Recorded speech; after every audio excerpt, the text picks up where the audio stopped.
Hi everyone, today I'm going to demonstrate doing a wipe test or a survey with receipt of RAM. So to do a survey, there are a few things that are essential. As we like to say, safety first.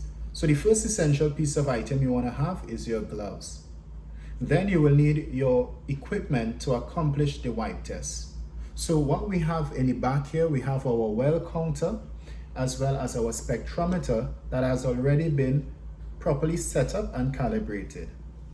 Then we have Q-tips, test tubes, and some water to wet our Q-tips before acquiring our samples. Okay, so let's proceed to take our samples. The first thing we're going to do is wet our Q-tip, place it into our test tube, and these test tubes are used so that when we do take our count, we do not contaminate the well counters. Wet our next Q-tip, put it into our test tube. Okay, so what we're going to do now, we're going to label our test tubes appropriately. This test tube, we're going to label RAM. And this test tube, we're going to label background. Excellent.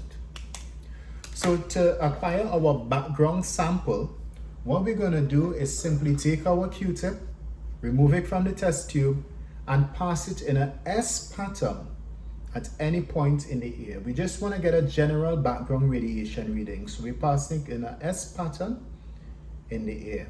Return it to our test tube. Excellent. Then we're going to take our Q-tip to acquire our RAM wipe sample, and we're simply going to pass it along our package in an S pattern, but we are doing so starting with the less prominent areas, the areas less likely to receive radiation, and then move on to the most likely areas to receive radiation. So we pass it in an S pattern, S pattern, S pattern, S pattern, pass it at the base, S pattern, and then we come to the top, S pattern, and especially the handles, we want to get all under the S pattern.